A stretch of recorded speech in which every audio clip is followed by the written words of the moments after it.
2021 Board of Commissioners regular meeting to order. And we'll start with roll call. Bruce Ansel. John Crawford. Scott Fisher. And, we'll start. We got Scott Fisher, Rich Bosman. I think Larry's muted.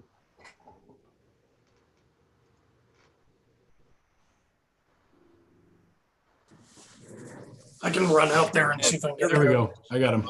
Hey, Larry McPhail. all right.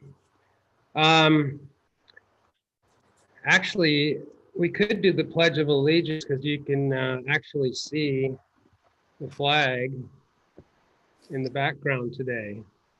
So I'm going to do the Pledge of Allegiance. Allegiance to the flag of the United States. United States of America, to the republic. Which That's One nation, under God, indivisible. and justice for all. There you go. Back on track. We're almost there. Sorry for having to do this one more time via technology. I'm getting kind of tired of it myself, but hopefully maybe next month. Jason, any words of I wouldn't put a bet on it. Everything got extended to July 1st. right? All the current proclamations. So I'm not betting on it. We can certainly wish and hope. All right. Okay, so we will go ahead and open the Volunteer Pension Board meeting, and it appears that the only issue we have today is the approval of the May 21st minute. Is there a motion to approve those minutes? So approved. second. Been moved and seconded. Any discussion? All in favor? Aye. Unanimous. Anything else for the pension board, Chief? Sir.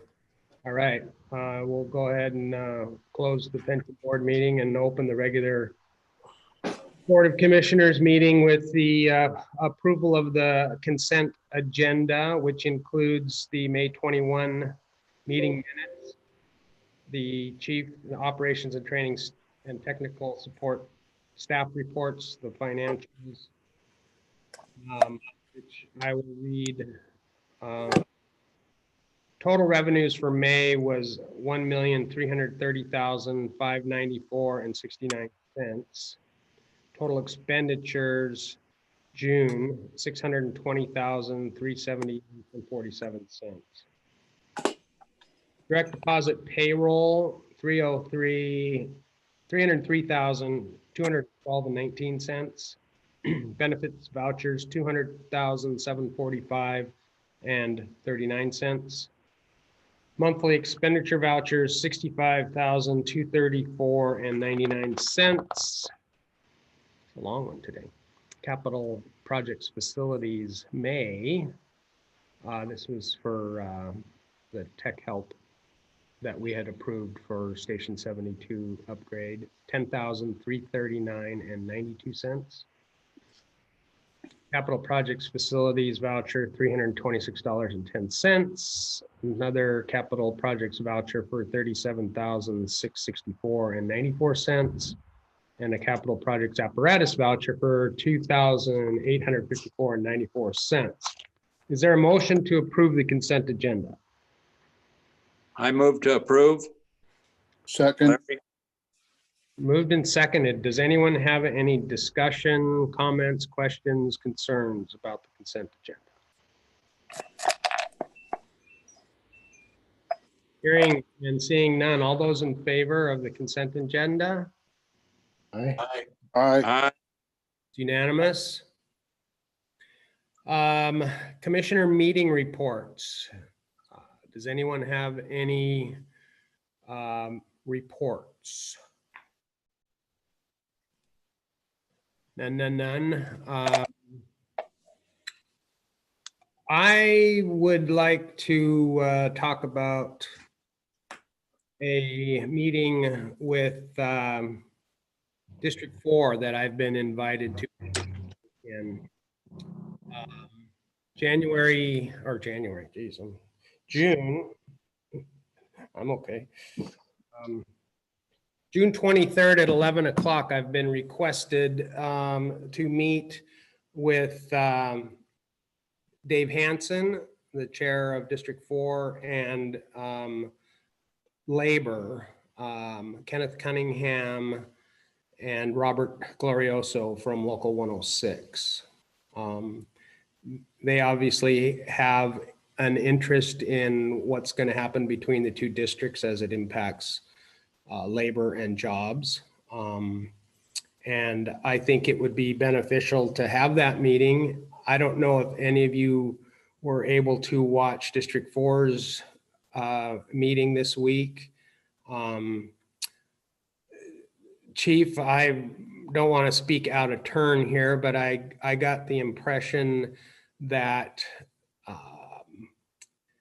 they have agreed to move forward and potentially drop their issues with the current ILA in an effort to move forward with potential RFA process. Is that fair to say?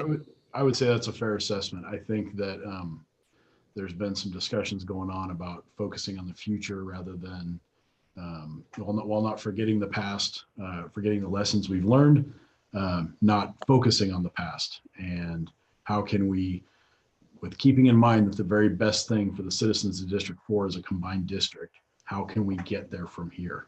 And how do we make that happen? What are the next steps? So that's what I believe is the kind of the effort behind the meeting. So I just wanted to bring that forward to you guys. I am willing to go to that meeting. I think it will be beneficial to meet face to face under our current restrictions. And I think having labor there will be beneficial if we do move down the RFA process. Obviously, labor needs to be on board. And at this point, I don't see that they have any issues or concerns because we're not combining two different work groups. Everyone that would be impacted here is already our employees. So I think maybe labor could help us move forward in a positive direction. So does anyone have any comments about me attending that meeting? I think that's encouraging, and I would like to see you go.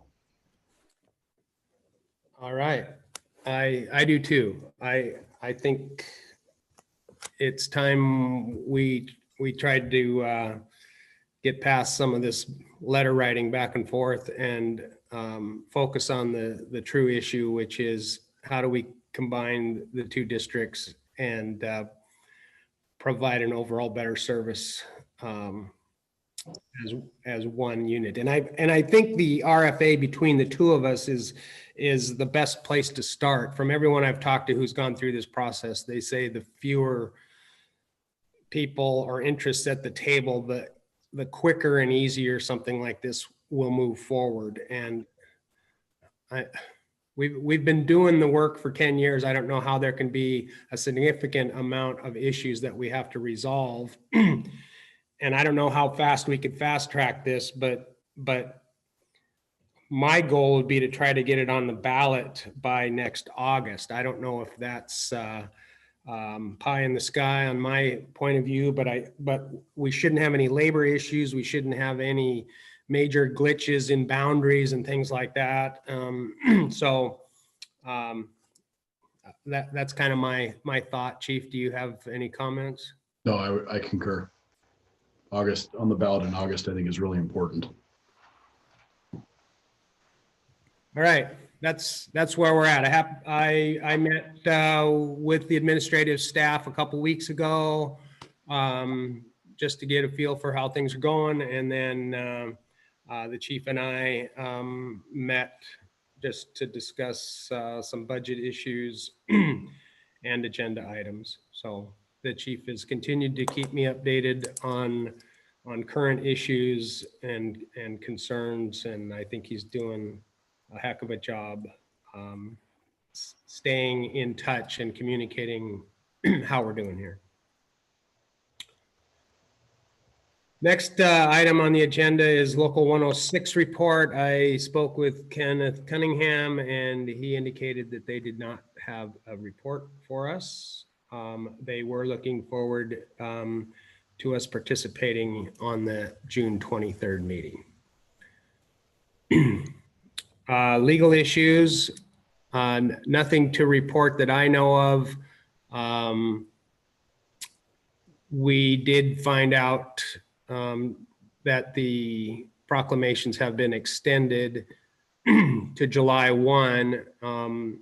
One of the important things of that for us is it allows Jason to continue to have his mentorship without impacting Chief Ralston's PERS retirement program. So it's a good benefit for us to have him to be able to work for us under the current contract that we signed with him. Unfinished business. Anything, Mr. Crawford, on the Dakota Creek Bridge saga? Yeah, a couple things. So I've talked to numerous people with the state, and everybody has authority, but nobody wants to take responsibility. So here's kind of where we're at. There's a loophole that we are going to try to take advantage of, and that is getting the apparatus overweight permits. Do what? Overweight permits. Oh, okay. Permitted. All right. And we're gonna see if we can't float a couple applications to the state looking for either 6 months or a year for getting these overweight permits for the apparatus. And I'll send the permits off to Jason or Jenny or whomever, and they can fill them out, and we'll kind of go from there.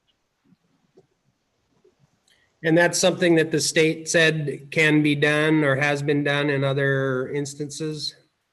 Apparently, they lowered the bridge limit to 15 tons in 2010, and in 2019 is when our variance got removed. They're not sure why, other than maybe some study that was done on that bridge of why the variance was removed. So it can be done. It might be able to get done. Like I said, we have to submit these applications, and that may be the loophole to cross the bridge.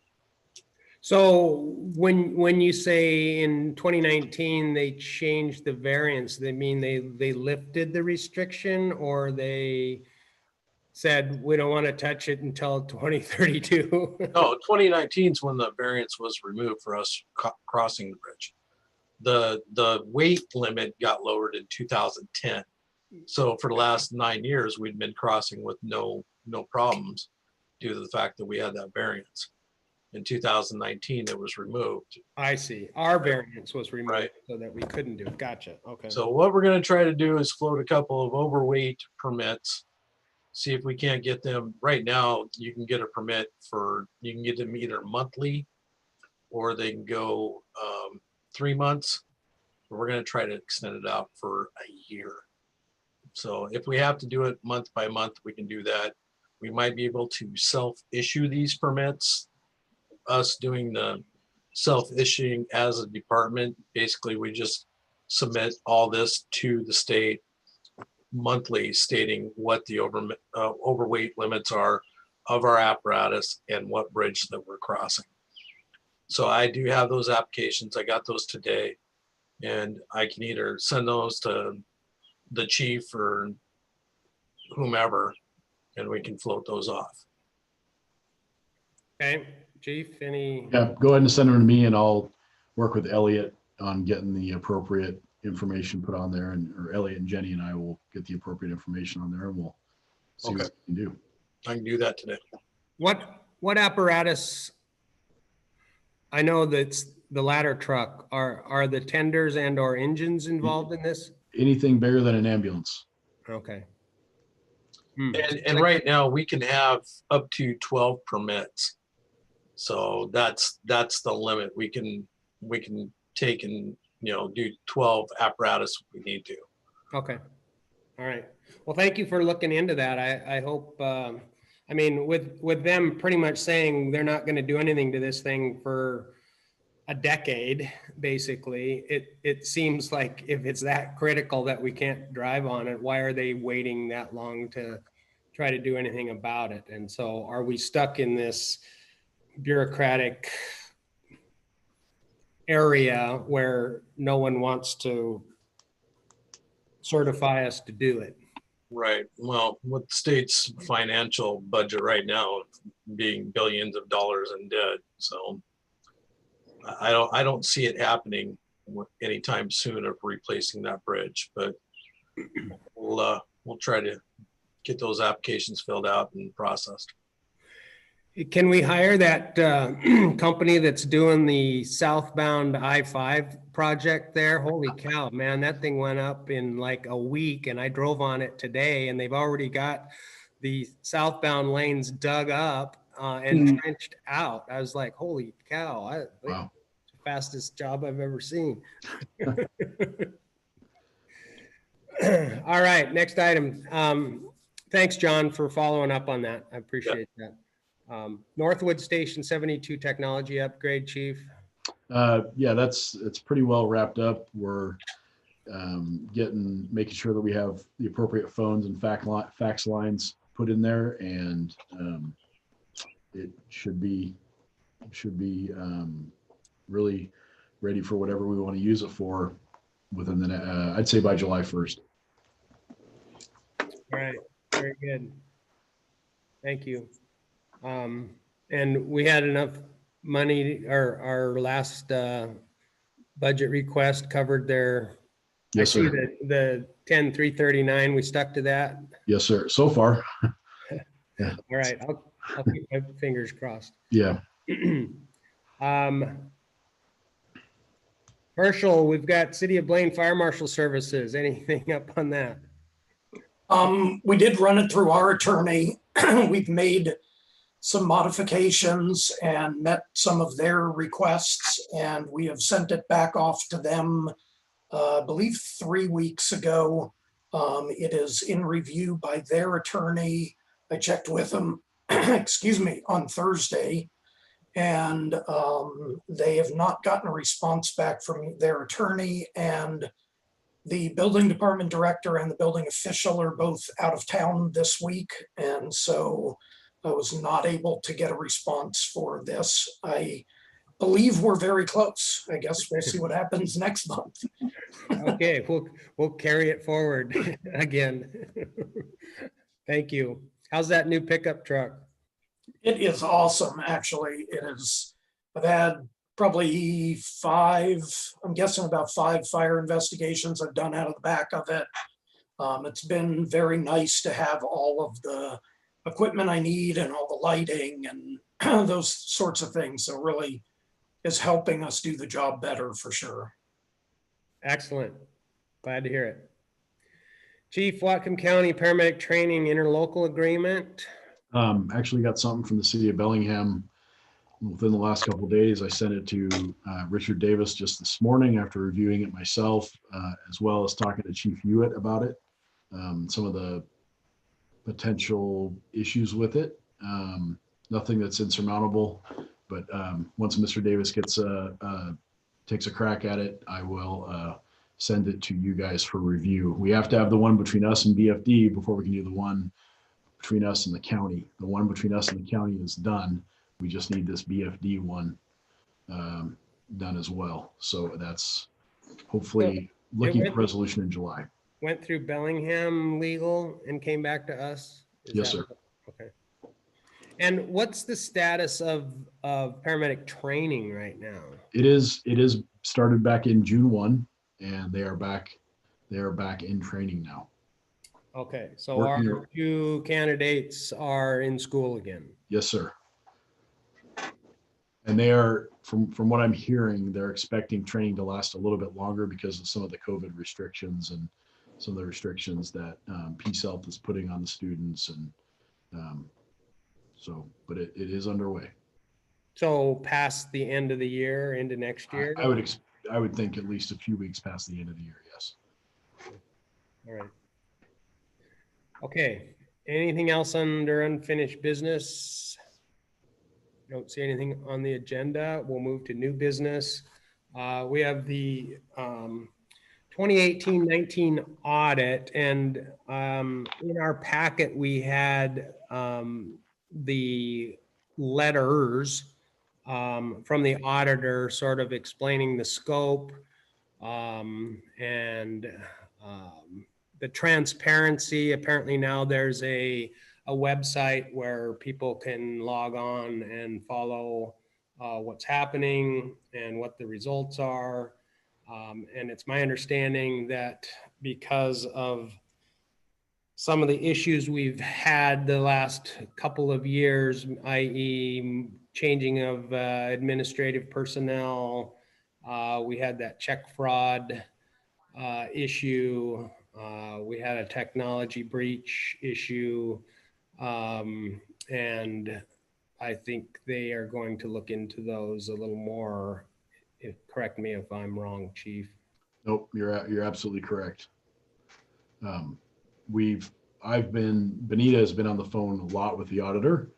I as well have been talking to them quite a bit and answering a lot of questions for them. They are taking a deep dive at everything we do, which I actually welcome. I think the gentleman that's doing the audit is a little surprised by how kind of open and excited I am about this process. I think it's a great opportunity for us to learn, for me to learn, for the staff, for all of us to learn together, get the rules, get it right.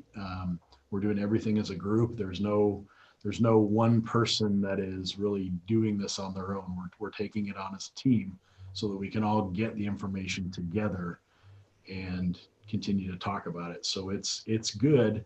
I do think that it's going to take a while, and you saw in the letter that it's going to be not inexpensive because of the deepness of what they're looking at, and because of the, like Commissioner Ansel referred to, some of the issues we've had, multiple agency heads, a significant IT breach, check fraud, some other things like that.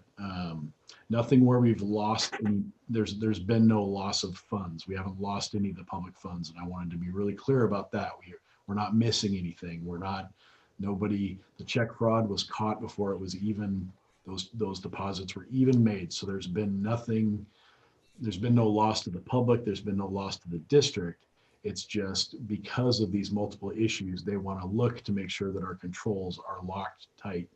And I think it's great.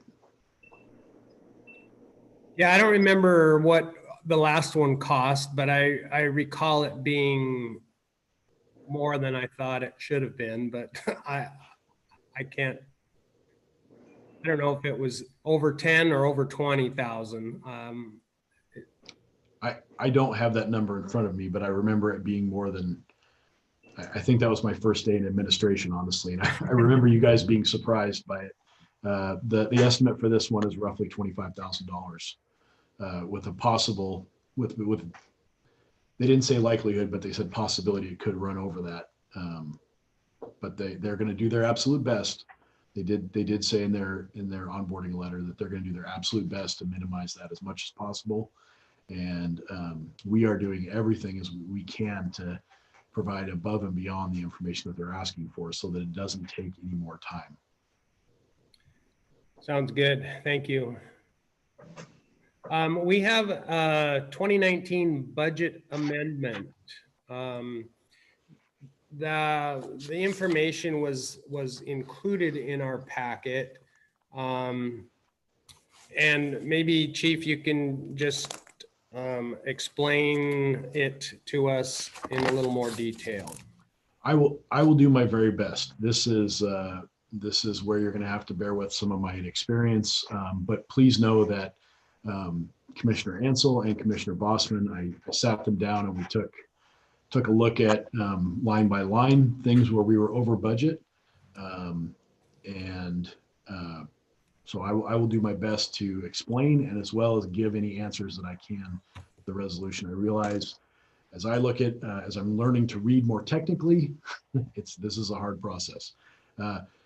Essentially, we were over budget by $1 million last year. We were not over revenue. And I want to stress that we did not spend more than we brought in. Part of that is because, as I explained to you during the November, December timeframe, it appears that possibly all of our revenue had not been being reported to the board when the budget was made. And I reported that, look, this is what the county says we're going to get as revenue. And that was the number I gave you. We were significantly over in 3 areas last year. The first is overtime. That is a result of the auto aid agreement we have with the city of Bellingham, and just overtime being expensive. We were over to the tune of almost $500,000. We have had, it's no surprise that we've had employee retention issues on the floor. We've turned that around. I hope we've started to turn that around. But with people leaving and it being very hard to get new people to join the department, that ILA with Bellingham holds us to 3-man staffing in all of our stations. And we didn't have the staff to do that. So that's the significant amount of overtime. The second was, you'll remember $245,000 was taken or used, excuse me, not taken, used to access the GEMT funds, which resulted in a net revenue of $1.1 million. But there was a fee to unlock those funds, essentially. I don't know if that's the correct technical term. The third thing that was over, vastly over, was healthcare. That was our last year of self-insured, and it stung. We were once again about $300,000 over, upwards of $300,000 over in healthcare. We had a monumental year. Some of our employees and spouses as being self-insured. Sometimes things go great, sometimes they don't. Last year was a bad year for us to be self-insured. That is one of the big reasons that there was a huge push by both labor and admin to go to a traditional healthcare plan. So we have known costs and we are already seeing the savings from that. I mean, it's when you go back and look at what healthcare cost us over the past, 4 or 5 years, the increases were incredible. And the amount of money that the district was putting out on an annual basis over and above what they thought they would put out for healthcare was incredible. So that is how we ended up over budget, but not over revenue. So there is still, the GEMT funds were not touched. Those are still, those are maintained. But we did bump up against really all of our scheduled revenue we brought in from the county and from all the other sources of revenue. Thank you, Chief. I'm trying to think back when the Chief Purnett started doing our budgets and kind of simplified the process so that we as a board could understand it. And there's probably 2 ways of protecting your budget. One is you either underreport your income or you under budget your expenses. And I think perhaps maybe what Chief Purnett had done was saying, well, the county says they're going to give us $7 million, but people don't always pay all their taxes. So I'm going to say that I'm going to say they're going to give us 6.5. I like what you have done and saying, look, this is what the county says we're going to get, but on our budget side, we should say, well, maybe we won't get it all. So let's not let's not plan on spending every penny as happened this year when the pandemic hit and they delayed some people paying their property taxes. It was a big hit to us in our monthly revenues, right? And I'm not sure we have made that up yet. I think June will be the tail. June will be the month where we know. June 1 was the new deadline. So, so like you said, we didn't go over budget. We maybe just had a different way of budgeting. Was that Correct. Is that We went over what we were scheduled to budget, but the numbers that we put down in late 2018 weren't truly reflective of the actual amount of revenue that we were scheduled to take in. And I want to be really clear. I don't fault any of my predecessors. right? I'm learning, and it is definitely, as I peruse and talk to other fire chiefs, it is a different way. That's another way to do the budget, and that works for some people. I just find that for me and for the ability to wrap my brain around it, I like to see what the whole is and then hold back on other items, like you said. All right. So in order to balance the sheet, we have to approve this budget amendment. It's 2020-01, a board action request submitted by the district fire chief, amending the 2019 budget. You've seen the explanation, you've heard the explanation. The only other comment I would have is that we hold or create a new line item for the GEMT, which I think is already been done or ongoing, so that it's Correct. I mean, we knew there was going to be an expense, but we also knew that there was going to be an offset once we finally got the revenue. And I don't think it really belongs in our regular budget. It's kind of, I would consider it a separate fund that probably in not too distant future might go away.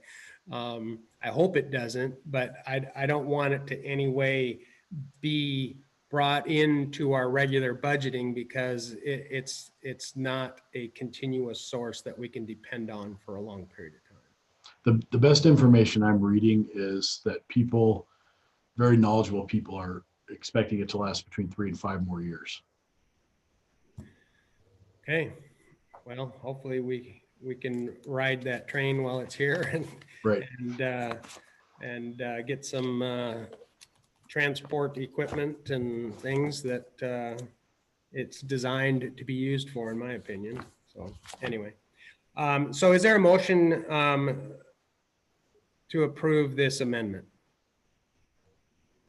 This is Larry. So moved. Second. Does anyone have any other questions or concerns? The only thing I would add to that is I really agree with the idea of putting the GMT money in a separate budget, so to speak, separate from our regular budget. Just so that we don't, that we resist that temptation to consider it as part of our regular budget. This is extra stuff, extra money for extra stuff. So I think it's a really good idea. Fair enough. All those in favor of the budget amendment? Aye. It's unanimous. Thank you, Chief. Thank you.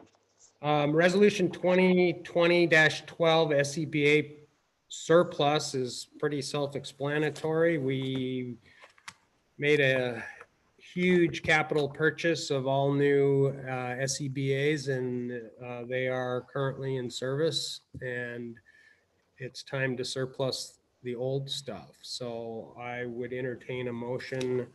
That was a heck of a list there of equipment. We'll entertain a motion, and then we can have any comments or discussion. Move to approve. Second. Okay, it's been moved and seconded. I guess the question would be, do these have any value to them or are they just past their service life and have to be potentially donated to something? They do have a value. There's about 3 years left on them. Okay, So there's a potential that we could get some earn some revenue from the sale of these. so are we going to attempt to advertise them Yes, and see if someone would like to purchase them? yes. Okay, all right. Any other questions? All in favor of resolution 2020-12? Aye. Aye. Unanimous, thank you. All right, policies and procedures. Some light reading for us all. I had to call tech help to open the document because it was too big. Chief, maybe you could just explain to us. I mean, when I read through these, obviously, it's my understanding that we've hired an outside company that templates these for us. There are some sort of strike throughs and stuff. Is that information that we of a department have added or subtracted? It's both. So what this company called Lexipol, and for those of you that have been in the fire service or even law enforcement might remember Gordon Graham, it's his company. And what they do is that they provide templates, and then they meld your current policy in with whatever their template is, and then you have to, or a group of people, go through and review each of these and make sure that it fits what you're currently doing or what you want to do, where you wish to go. It provides you direction on whether these are federal or state laws, and the federal and the state they're pretty easy. That's what we gave you a lot of this time. There's not much tweaking we can do with those, but a lack of policy has been with a small organization, it can be great. With a growing one, it's a little more challenging. And we are the auditor actually on the 2018, 2016, 2017 audit, the one we got done last year,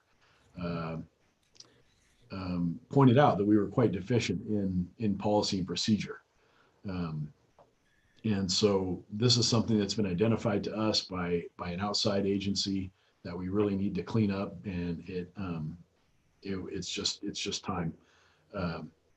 And so, yeah, what you see here in front of you today, there's 10 separate policies. Some of the bigger ones are asset management, performance evaluations for both represented and non-represented staff. And we've been working with the union on those. The beginnings of discriminatory harassment, you'll see a note in there that this does not replace our current discrimination policy. It's just Lexipol breaks things down into smaller, more digestible pieces. And the other part of what they do, is in addition to helping you create policy, is training your folks so that the employees get a chance to learn about the policies and review the policies, and there will be read receipts. And so we will know once employees have reviewed the policy. And it puts onus on the employer and the employee to make sure that we all know what's going on and what our policy and procedure is. So yes, the strike throughs, what you're seeing is the blue is what was added by our agency, and the red is what we've taken out. Looks like a lot of the reds are probably labor related issues. They are, and a lot of it is because the CBA supersedes everything, and there doesn't make any sense to have a giant policy when we've already got a CBA that outlines exactly what we're going to do. Okay, so what I'm asking for is for you guys to review them and bring them back at the July meeting with concerns that you have, or you know, what do you not like? What would you like to see? Should you want more investigation done? This is not something that I'm asking you to read so that we can approve in July. This is the beginning of these are drafts, and what, you know, my hope is that you'll, if you need some light evening reading, you can go ahead and dive into these guys and yeah, just review them. I'm looking for your concerns. The asset management, just to let you know, the asset management policy has been sent to Richard Davis already. So we know that one already meets the RCWs. That's gonna work for the state auditor. That was really the big one I wanted to get in front of you, because that was one that had been highly identified by the auditor last time as we were deficient. And the performance evaluations is there going to be an attachment as to what sort of form we're going to use, or the template for doing those evaluations? I know it talks about it, but it doesn't show or give a document to work off of. Yes, that is still being hammered out with the union. I think we're 99% there. We're just some semantics and formatting, and then I will email that to you as an addendum to the policy. So you'll be able to see what folks are actually being evaluated on. Okay. All right. And then obviously promotions. I mean, that's fairly defined in the collective bargaining agreement. Correct. Yep. So I'm assuming that's why all the strikeouts in that one. That's why all the strikeouts. It didn't make any sense to have, but you know, we're building them for, we're building the policy for the future. So if we have a civilian, if we've got a non-represented employee and there becomes a position that's considered a promotion, we wanted to have these things in place so that we're not writing retroactive policies to how we did it. Instead, let's have it preloaded so we know what to do. No, very, very good. And I think ESCI also identified that we were lacking in policy and procedures. So very good. Thank you for getting us started on that. Does anyone have any other specific questions on those? Enjoy your reading. I think what the chief is saying is important. The more eyes we get on this stuff, the better. I mean, we could just sort of say, Chief, go ahead and move forward and we'll just sign off whatever you want. But I think us doing our due diligence and at least reading it, so we have an idea of what we're requiring our personnel to be accountable for. I think that's important as a board. So if you have some free time, take a look. And just so you know, I have given copies of these drafts to the labor group. They're a really important piece of what we do here, and I didn't want them to be surprised, or I talk about transparency a lot and wanting to be really open, and I wanted to be the same with them, that they know what's coming, they see what's coming.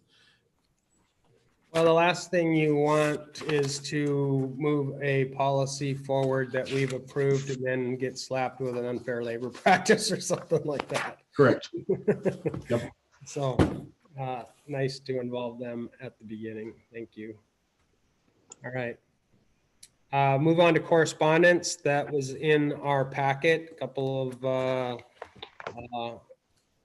letters. This the one from District 4 regarding their issues with the ILA. I'm hoping that we've putting that one to rest. I guess I'll find out on the 23rd what that really means. And then again, a couple of calls that people were once again happy with our service, which is always nice to hear. So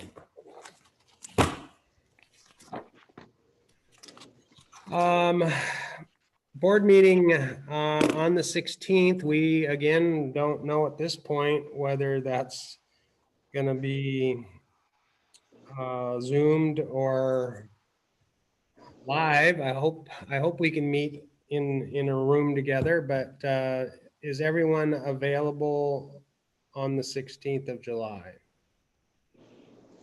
Yes. Larry's going to turn in his retirement papers July 4th. July 4th? July 4th, yeah. I'm going to celebrate, yeah, with the whole country. All right. Here, Larry. Good question. Good question. Oh, what year? Hopefully about a month from roughly, or no, I guess half a month from now.